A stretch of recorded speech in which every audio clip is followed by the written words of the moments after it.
Well, welcome everybody. Thank you for coming. As was just queued up, you are at the food safety versus biodiversity. Can we have both? Can we have our cake and eat it too? And I think just obviously we're setting it up for a little conflict, right? We've got versus. So potentially, is there a conflict? Is it real? Is it perceived? And what has science really told us over the last few years in respect to how we may be able to co-manage this kind of topic? So, warning to the panelists here. We have three expertise, esteemed panelists here. They're going to introduce themselves. I'm going to ask them who they are, who they're affiliated with, and why they care about this topic. So while they're pondering that, I'm going to start us out with a little introduction. So myself, I am Joelle Masso. I am AVP of Science Programs at Western Growers.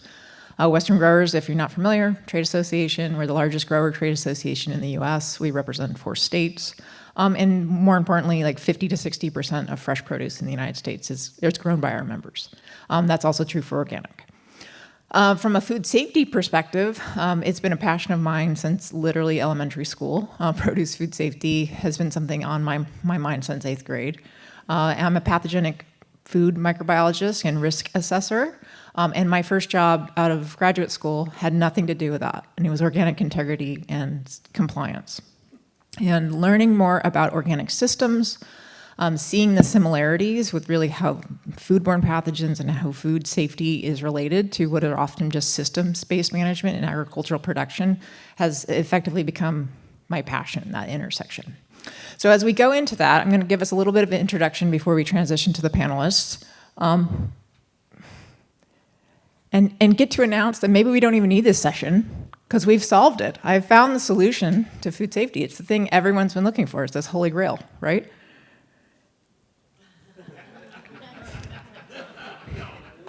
So herein lies the thing, right? Obviously, it's a little bit tongue-in-cheek there. We've got to eat, but the point of it actually is there's greater risk to not eating. Everything has a perception of risk. It's higher or lower. It's never zero.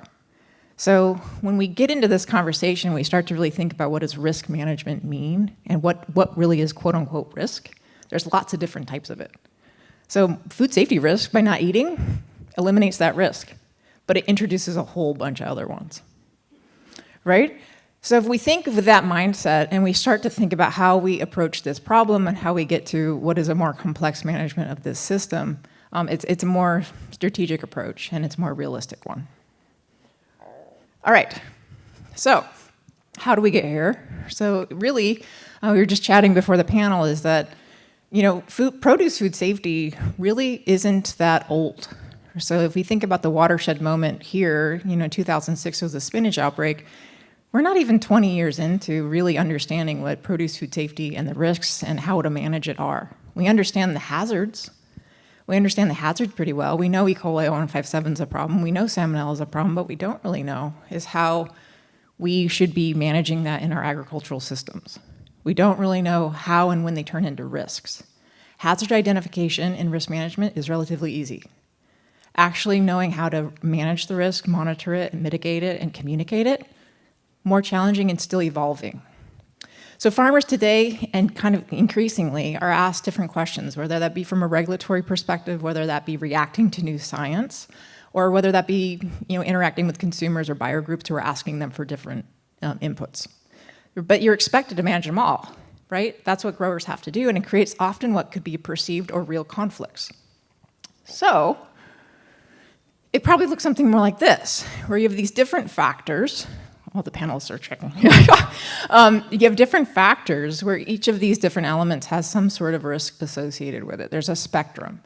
Risk isn't black or white, right? We just went over that. It's like if you didn't eat, there's zero risk, but there's other risks. And they're not just scientific. So it's not just the weather or the bacteria or the animals. It's also financial, right? We produce food. It's a business. You also have to do that within a system that is sustainable, both from an agricultural perspective, but also from a business perspective. And that's okay. So we have to think about all those things. Also, importantly, is that these look, well, they're kind of independent, right? But they don't actually function that way. They function more like that, where all of these different factors are interacting with each other independently and dependently, and how and what other conditions may be happening at the same time, think weather or whatever, will change how those relationships matter and change ultimately the final quote unquote risk score. And within this, I probably just scared everybody, right? Because this looks really complex to manage. But at the same time, there's a lot of opportunity in how then we can approach what is risk identification, risk monitoring, and risk management. So with that, I'm going to turn it over to introductions of our panel here. So we'll start first with Tracy on my left here, and introduce who you are, where you're from, and why you care. Great. Joelle, that was so good. Got me thinking a lot. My name is Tracy Roberts. I'm a superintendent in the production department at Dorigo, California. Used to be called Dorigo Brothers. The label is Andy Boy. This company has literally been around forever. It's over 100 years old. But what I love about it is that they keep on learning. They keep on trying to adapt and change and grow. We grow both conventionally and organically, leafy greens, coal crops, throughout the Salinas Valley, pretty much Castroville to King City. And there's a branch of the company in Yuma where everybody is right now. I came there just about 4 years ago as a full-time employee after having been a water quality compliance contractor for a decade and a half. And I'm really glad I did, because it's an opportunity to see what the day-to-day challenges and struggles are, not just with water quality compliance, but now I get to see the whole range. I came into agriculture really from Africa. I went to Africa and I spent 4 years there as a volunteer in the Peace Corps. And I managed a tree nursery, I managed a bunch of people. I got to see what I care about, which is the connection between land and people. What is that connection? There are always going to be conflicts. There are always going to be risks. How do we adapt? How do we manage? How do we keep what matters most in the forefront of our minds? And, Joelle's diagram there, a human being is also there. I saw the truck. But the human beings are the ones that we often have the biggest challenges with. So I'm happy to be here. I came through also environmental conflict resolution into resource conservation, worked at the Santa Cruz RCD, worked with the Farm Bureau folks in Monterey County, and was always their sort of environmental weirdo, those environmental sense of kind of pushback. What are we asking ourselves? What are we doing here? So that's always been my role, grower relationship building. But another piece of it, besides the water quality compliance, which is prevent pesticides, prevent excess water, and prevent sediment from entering our natural water bodies, but also now I'm helping lead the sustainability journey that the company is going through. And that links in really, really well with food safety, because we have to be on our toes, paying attention to all of these things at the same time.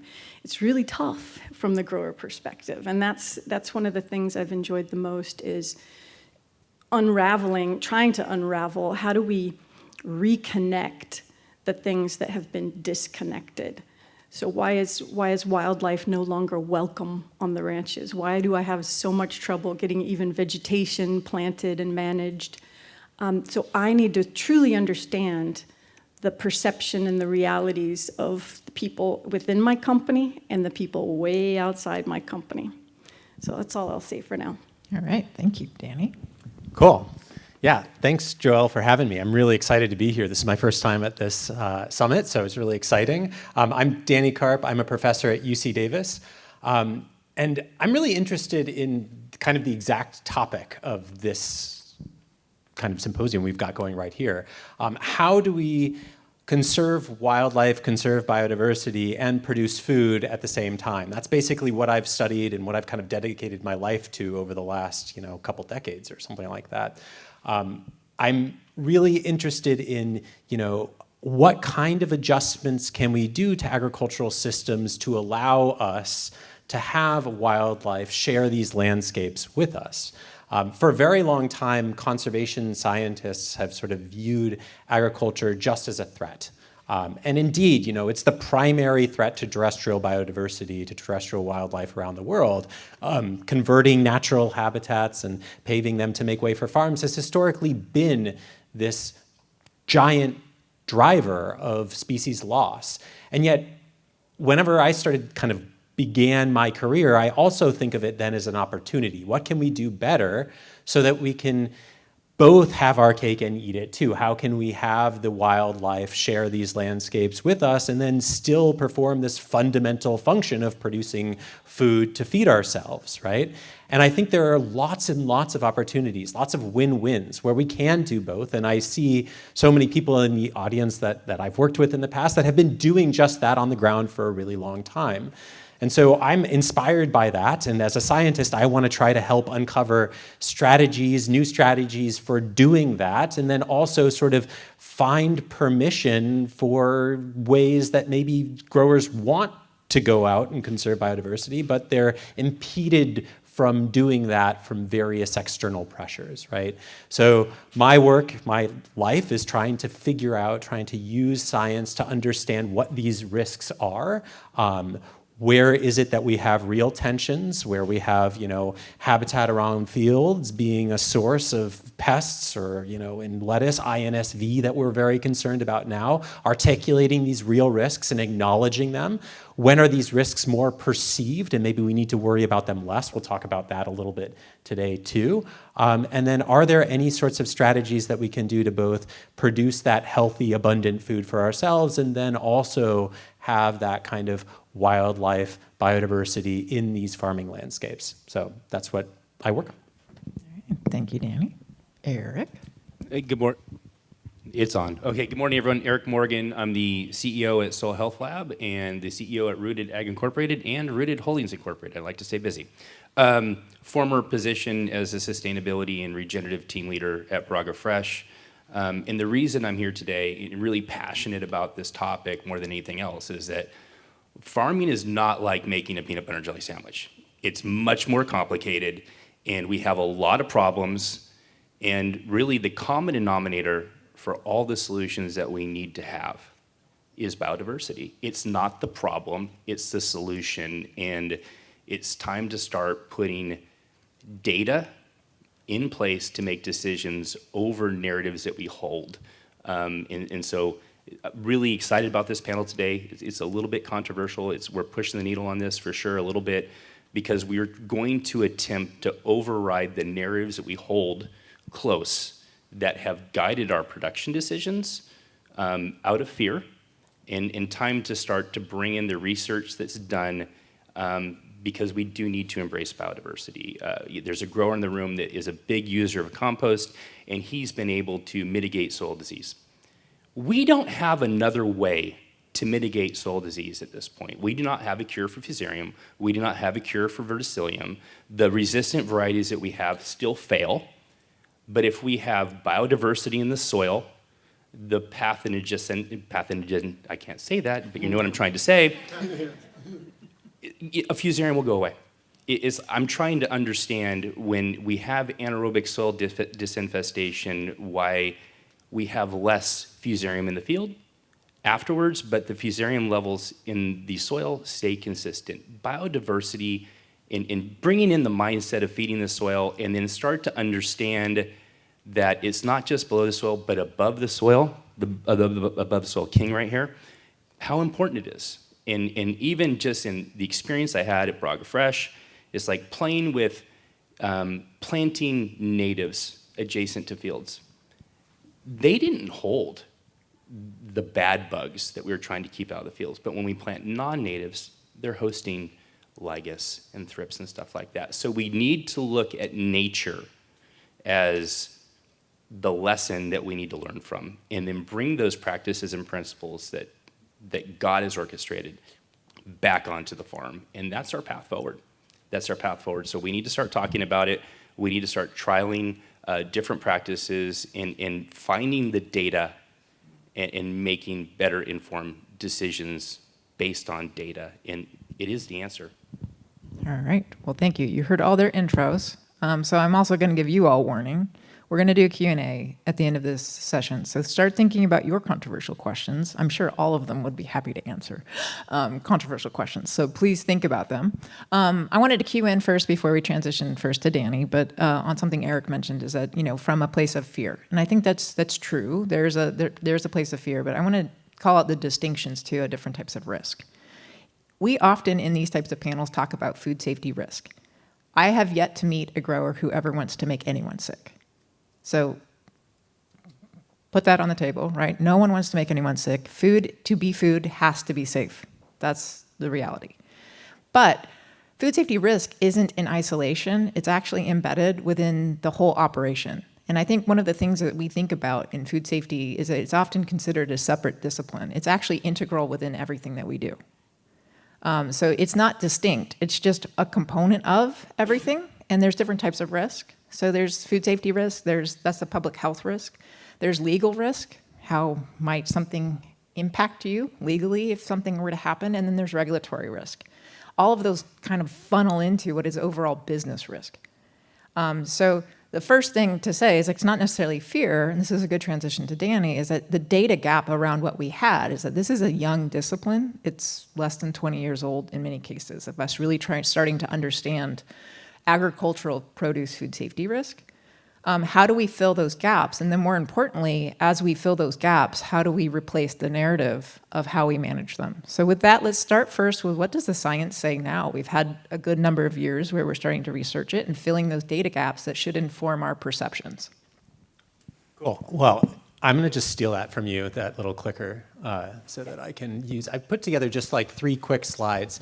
I thought I'd start with kind of a discussion of, what's changed since that E. coli outbreak back in 2006. And I'm looking out in the room and feeling like maybe I don't need this slide because you probably know everything that's changed way more than me. But just as maybe a refresher, ever since that E. coli outbreak back in 2006, lots of our farming has changed, right? But what I'm really interested in is how some of the practices might affect biodiversity, wildlife, primarily above ground. I don't really do as much with the soil, so I'll leave that for Eric later. And we've seen a lot of changes, right? We've seen rodent traps now lining our farm fields. We've seen wildlife fences, and that arrow is pointing not at a wildlife fence in the background, but keeping the larger wildlife away. And then the thing that I've really fixated on for a very long time is this non-crop habitat removal, right? All of the riparian vegetation that was initially removed right after that outbreak, and then kind of this repeated vilification of that habitat to the point where it's really hard to put in these hedgerows, the insectary strips, all of that. There was that seminal work back in 2009. My box didn't show up, so you can't read any of that text there. You don't need to. It's that study that said about 13% of whatever the habitat was that was remaining along the Salinas River was removed in the first few years after that outbreak. And these are practices, that continue to today. We've done surveys just a few years ago of California produce growers and finding that they're still being pressured by their buyers. And I use that phrasing very intentionally. I don't think that it is the growers that are wanting to do all of these practices. It's that growers are caught in the middle of their auditors, their buyers, these external pressures on them, and they have to do these practices in order to make their livelihood. And yet, because of all of that pressure, there is this continued sort of habitat removal, or at the very least, big impediments to putting in these hedgerows or flower strips for beneficials, all those kinds of practices, right? So you asked me, what does the science say? There's my box, right? A decade later, 40% are still removing habitat, right? So I got really into trying to study this exact question. It was my first foray into the Central Coast more than a decade ago now, and we partnered with a really large leafy greens operation and got access to something like 200,000+ tests of pathogenic E. coli across 70 farms. And we found that there was really no effect of the proximity of that farm to the natural vegetation, to the riparian vegetation, all of that in the incidence of E. coli or salmonella in the fresh produce. And what was also interesting was that because this data set was temporal, we could kind of look at, for the farms that removed more habitat, what happened to E. coli over time on those farms. And here you can see in this graph that the farms that actually removed more habitat, the ones that are kind of on the left-hand side over there with the more negative numbers of habitat over time, we actually, if anything, saw an increase in E. coli over time. Now, you might be looking at that one point in the upper left-hand and saying, hey, Danny, is it just that one farm driving everything? I swear if you remove it, you still have a significant trend. But, beyond all that science, the way that I like to describe this graph and what I think was really important when I found this result is that for this practice of habitat removal to be effective, the line needs to switch. It needs to not look like this, it needs to look like this. And we can debate a lot about whether, habitat is a good thing for food safety, but by no stretch of the imagination do you see the fact that where you remove more habitat, you have less pathogens. So we did that about a decade ago, and you might be like, okay, that's one study in one region, and I agree. But since then, a lot of other folks across the country have found really similar things, right? We have studies in New York produce looking at vegetated buffers and salmonella and showing that, if anything, those decreased risk. We have studies of vegetated buffers in North Carolina where they were experimentally put up in between like a cattle operation and then a fresh produce farm, and finding that they actually intercepted some of the foodborne pathogens moving from the cattle farm onto the fresh produce. We have stuff in the Central Valley where they were evaluating hedgerows and rodents around walnuts and around tomatoes, and finding that no, there was not actually more foodborne pathogens coming from rodents into the field if you had these hedgerows. We have a really cool study that I also like a lot. That was this really elegant sort of modeling study from Northeast Produce that actually showed that more riparian vegetation and habitat around fields in the northeastern United States decreased foodborne pathogens in soils and in streams, right? So a lot of other studies all popping up and kind of saying the same thing, that, foodborne pathogen risk is not actually elevated by having more habitat around. There's actually even some reasons to believe that, kind of corresponding to that graph, there could be benefits of having habitat and biodiversity around from a foodborne pathogen perspective. And I'm going to just give two kind of ecological reasons why I think that could be the case, and then I'll stop talking. The first one is that we've known for a really long time that riparian buffers, vegetated ditches, all of those kinds of things are really good at like filtering out sediment and contaminants and nitrogen and pesticides. Tracy can speak to all of that way better than I can, right? She worked on that for a really long time. And that's really well established. Non-crop vegetation can also filter out pathogens. And we've known that from like treatment wetlands that we've put out for a while. But there's also some evidence popping up that, having these kinds of buffers around your farm field might prevent some of that risk of runoff from adjacent, CAFOs or other risk sources. That's one thing that's really important. The other thing that I think is really interesting and important for us to think about is that you will always have wildlife. You're always going to have species on your farm. We don't grow in a hospital, right? Food is not produced in sterile conditions.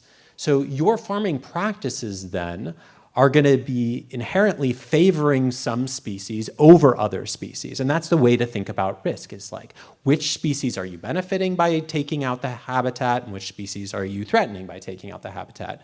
We've done a lot of work on this with respect to birds. There's been kind of similar stuff with rodents as well in the past.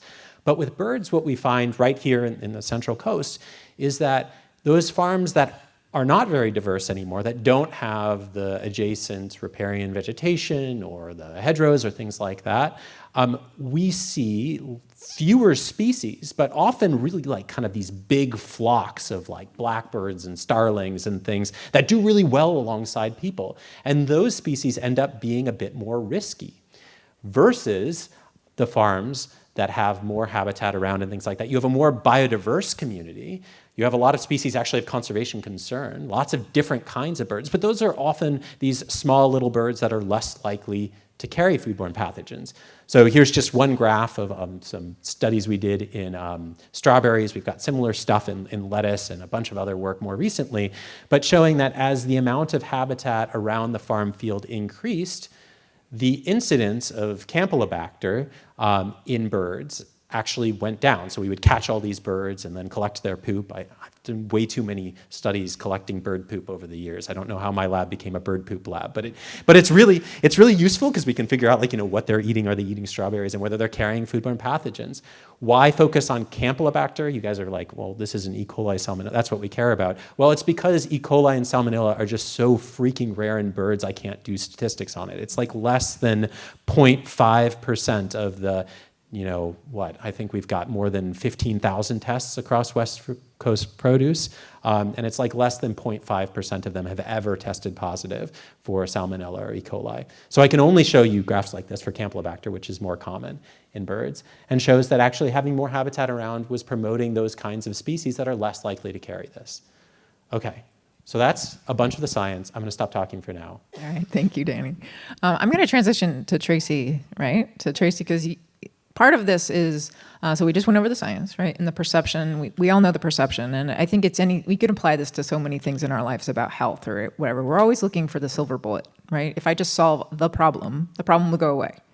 I think what we're really learning is it's more of a systems-based approach, and it's not something failed or something went wrong. We grow in agricultural settings where there's an abundance of different organisms, sometimes foodborne pathogens, often maybe in unstable or unstable environments where there's a niche that allows them to grow.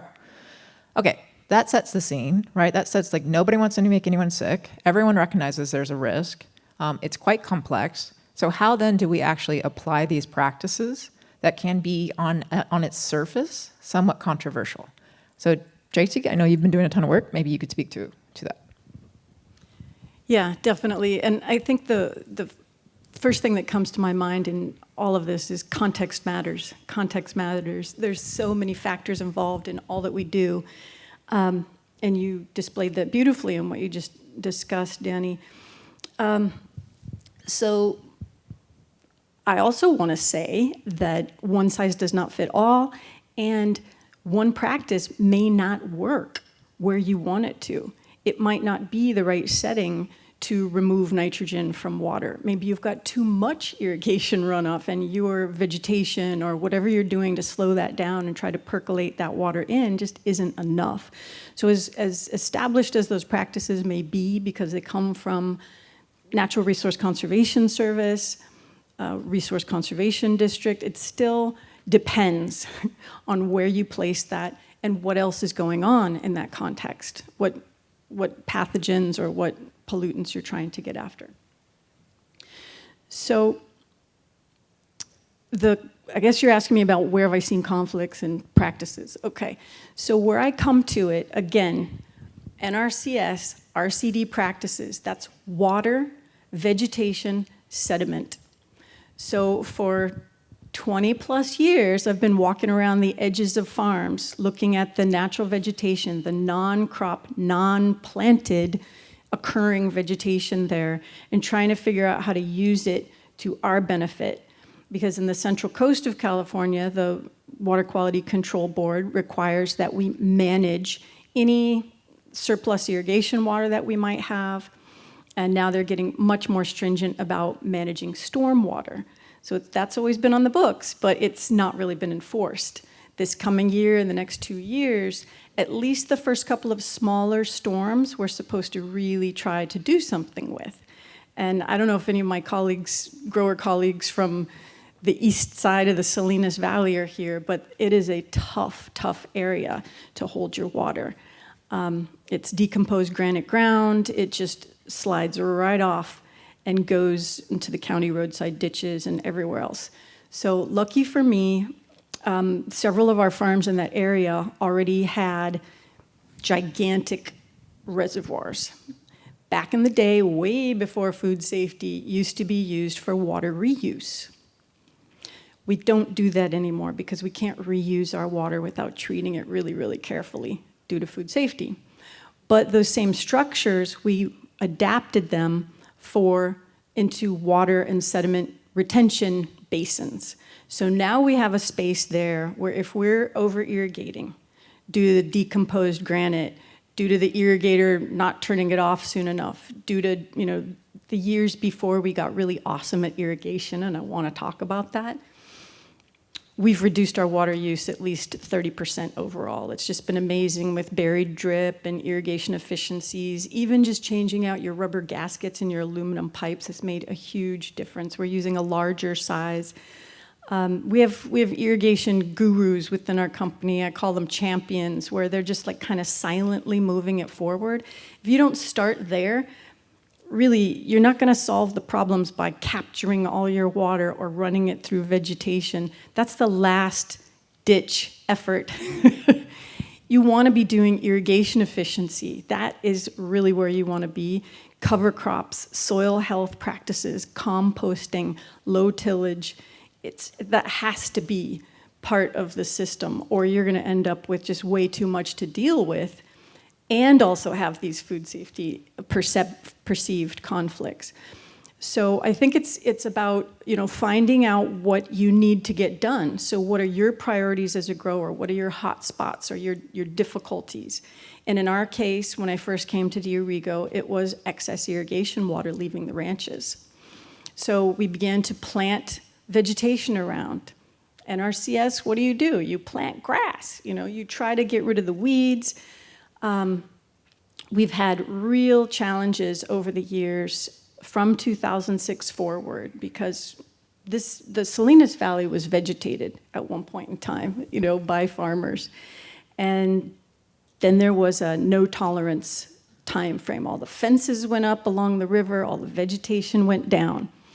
And so I just had to work on something else for a while. I honestly think that may be why we got so good at our irrigation efficiency, because people like me went, okay, let me try this for a while, because I can't do anything about this perceived food safety challenge that we're having right at the moment.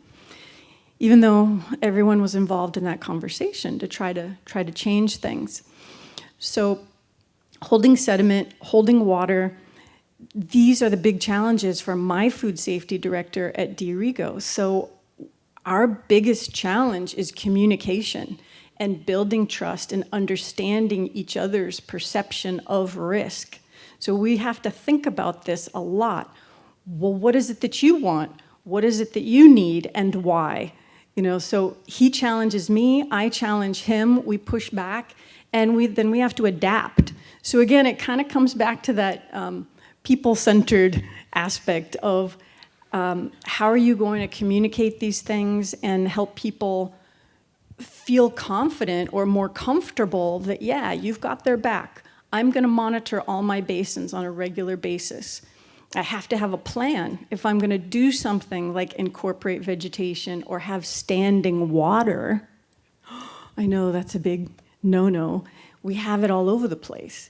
But what are we doing? We've promised to fence those areas, trench in the fences, monitor them on a monthly basis. I mean, there isn't a month that goes by in the growing season that we aren't looking for tadpoles in water. And also monocropping these grasses, so people don't want weedy areas. We've had to manage long and hard to manage out all the weeds, prevent the INSV, and have just the grasses. So even up to today, people are still concerned about what's in that ditch. It's not all easy. Yeah, thanks, Tracy. A couple things I want to pull out from what you talked about. Some keywords. So one, I guess, I don't know who in the room needs to hear this now, but the permission to use some of these practices exists. It comes with what Tracy just described, is that once you've identified a potential hazard, there are means then to monitor, manage, mitigate, and communicate. And those are actually all part of what is risk analysis or risk management systems plans. And we've leaned real heavy into hazard identification, even though we talk about risk management. But risk management doesn't mean you can't do something because there's a risk associated with it. Risk management means you have to monitor, manage, and communicate. And then also be comprehensive in thinking about the other things you need to manage, because it's not, you might be able to manage the food safety problem by some extreme means, but if you have totally killed your soil, which will be a cue to Eric and coming to you, if you killed your soil to do that, you're not going to have a farm in a few years. Well, that's a pretty bad business risk. And you're in an agricultural system, that doesn't seem to work, right? If you're going to sell product that's agricultural crop and you can't produce crop because of a management practice, that's a pretty bad management practice. So let's talk now, we've talked about the upper kind of order organisms, birds, higher level animals. We talked about water filtration. Eric, why don't we go to you to talk about soil biodiversity? Okay, now where's it going to work now? Yeah, so soil biodiversity is really important. And again, I think that it's just bananas about the conflict that exists. And so Danny talked a little bit about what retailers are looking for, but there's conflict even there too. Walmart has, biodiversity goals for growers, okay? But at the same time, compost being something really critical. I think it's Wegmans that has a 2-mile buffer to a commercial compost facility. They don't differentiate between animal waste and green waste. Shouldn't there be a distinction there? And so, compost being a key component, cover crop being a key component. If anybody believes that a cover crop is creating a food safety issue, we need to find them first. Those are the ones that we need to do. Cover crops are key. Compost is key. Nobody's trying to put chickens into a farm field to create a human health pathogen. We're not trying to do that. But we need to look at the soil as the solution to all the issues that we have.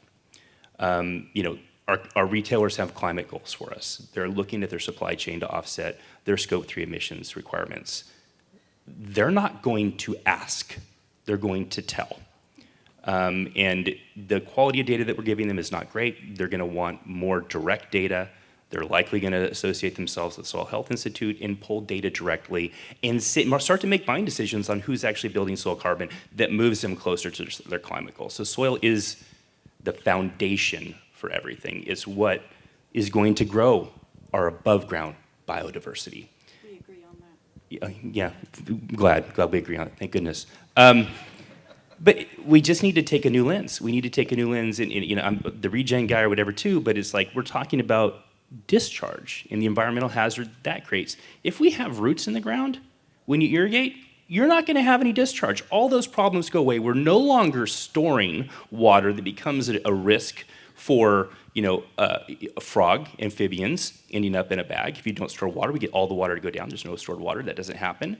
We even have some level, I don't know if it's real yet, but the research showing that when we sprayed out our vegetated ditches, we actually moved more mice into the fields.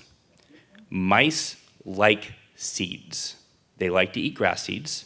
They don't like to eat romaine. I believe every single processor in here at some point has had a frog or a mouse in a bag. And if we start to actually find a different path, and it's like balance is key. Owl boxes. Talk about the best way to mitigate rodents on the farm. Many years ago, inspection audit for the Whole Foods Responsibly Grown program. And as part of that audit, I went out to one of the growers. We had just put up owl boxes everywhere because we knew they're coming. And Antonio, in Spanish, gave a little affidavit about the gopher population decreasing on the ranch after putting up some owl boxes. It's going to apply to mice. It's going to apply to gophers. Bringing in biodiversity in the soil and above the ground, and embracing the natural system and the balance that exists and bringing that back into the production system is what the retailers are telling us that they're going to make us do. We just got to start to listen. But there is conflict. Wendy's apparently doesn't like compost on their site. Is that still? Yeah. All my information is a year old because I'm not brushed up on that. But it's like, that's a problem. That's a problem. And it's like, these soil diseases, they're not going away. They're getting worse. And if we take a soil-focused approach and understand that biodiversity is the answer to everything, and the supply chain is calling for these changes, the consumer is looking for these too. Younger consumers are making different, more sustainable buying decisions. There's a reason that Walmart is now at the front of system change on farm. I imagine their research and marketing budget probably dwarfs any other retailer. They know what the consumer is going to want, and they're going to demand that their supply chain provide it. And so understand that biodiversity is a common denominator for everything, And it's just about picking the path forward that doesn't increase risk, but at the same time mitigates all the challenges that we're facing. And we're getting more challenges every day. It's not getting easier. It's not getting easier. All right, thanks, Eric. I know we're butting up against time here, so I was hoping to get to Q&A, but I think we started a little late, so we're probably doing okay. I wanted to say one brief thing to follow up on what Eric said. He said a very important piece, and it's going to balance with what Tracy's also mentioned, is that the data and the ability to articulate how you're managing these risks is critically important. And there's a Deming quote that says, without data, all you have is an opinion. That doesn't go too far when you're trying to argue food safety. The data is lining up in the favor of biodiversity and systems-based management and how we can be more productive. Don't let anyone tell you otherwise, but it also requires effort. It requires effort to monitor, manage, collect information that proves your point. We have this on the academic side. There's a lot of research that's supporting that. But you also will have to, and this is where there's a lot of flexibility in risk management. There's also effort that has to be put in place to make sure you're showing evidence of how you're monitoring, managing, and mitigating these risks. But with doing that, you have way more flexibility, and there's not these black and white prohibitions about different practices. So that needs to be something we all think about from this conversation here. Danny, you wanted a quick follow-up? Yeah. I really love that you brought up the owl box example. I'm going to do I have two things to say about that. First, like putting on my professor interactive hat. Does anyone want to guess how many rodents one family of owls will eat in one breeding season? One family in one box. Yeah. 3,500. Yeah, you know the right answer. Yeah. 3,500 rodents. Okay, so that's pretty cool. And yeah, that's really awesome. 10 a day. Yeah, so during the breeding season, yeah.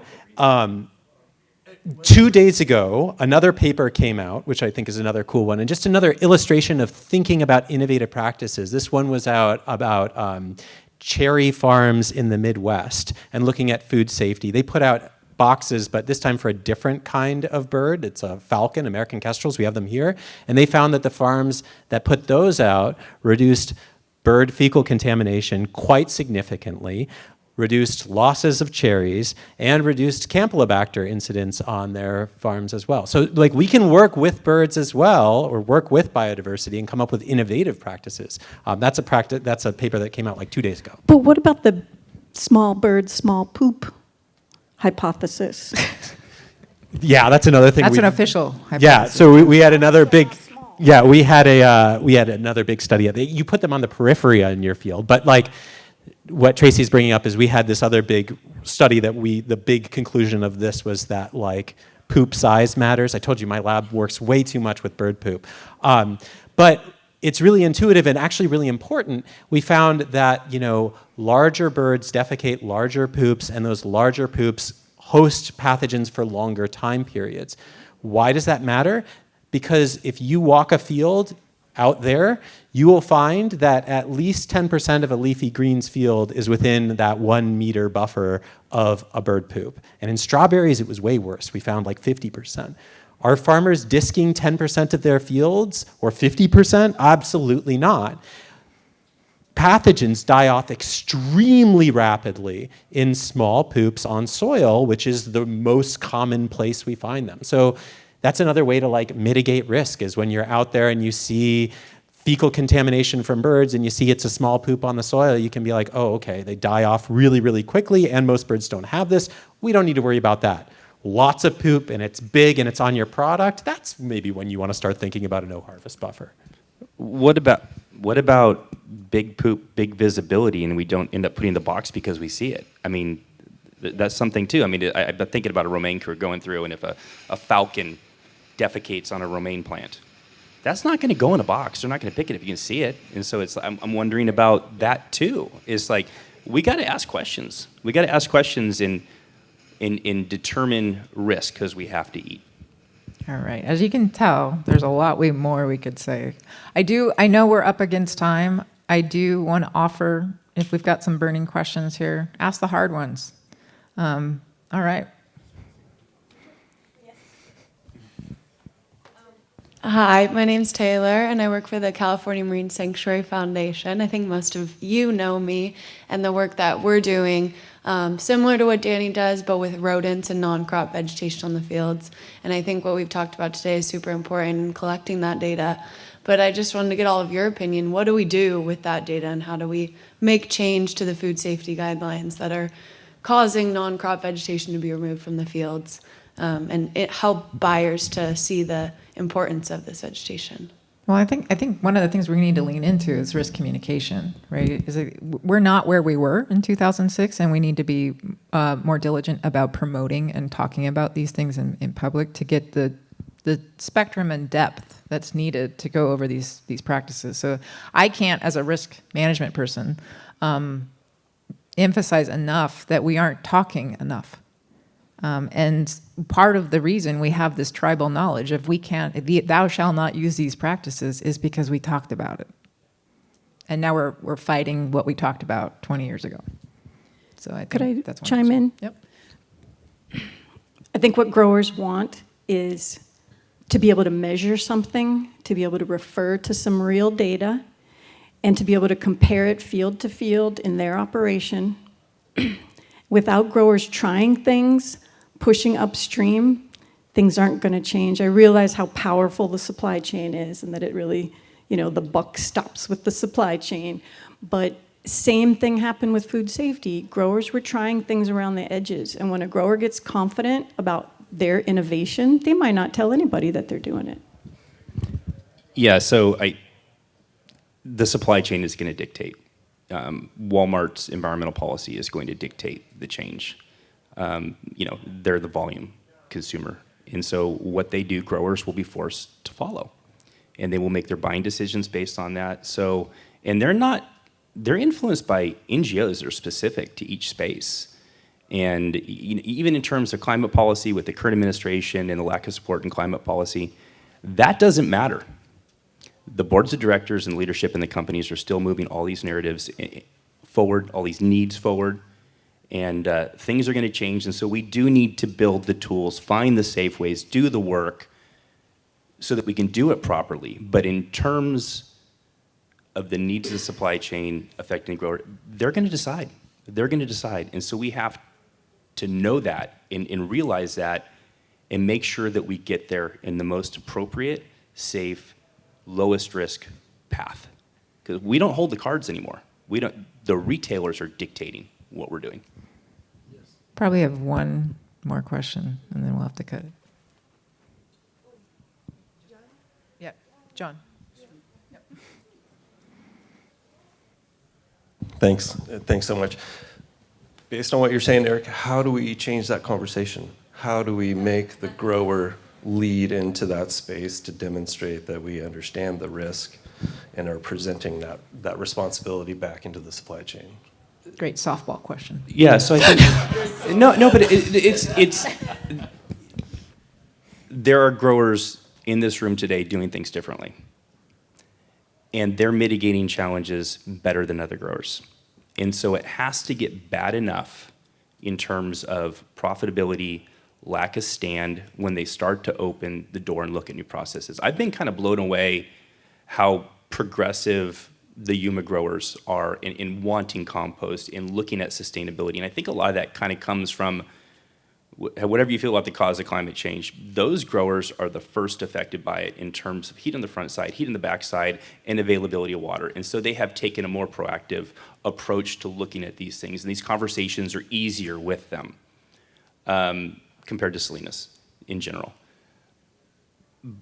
But I think it's got to get bad enough, and then when growers are competitive, they look at what other growers are doing. And when one person is continually more successful than the other growers, they're going to emulate them. And just thinking about the fusarium issues that we had in the desert last year, organic growers didn't have nearly the issue that the conventional growers had.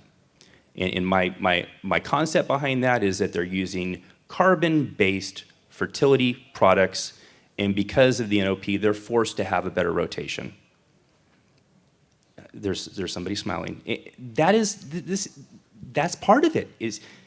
Organic fertilizer is feeding the soil, it's not feeding the plant.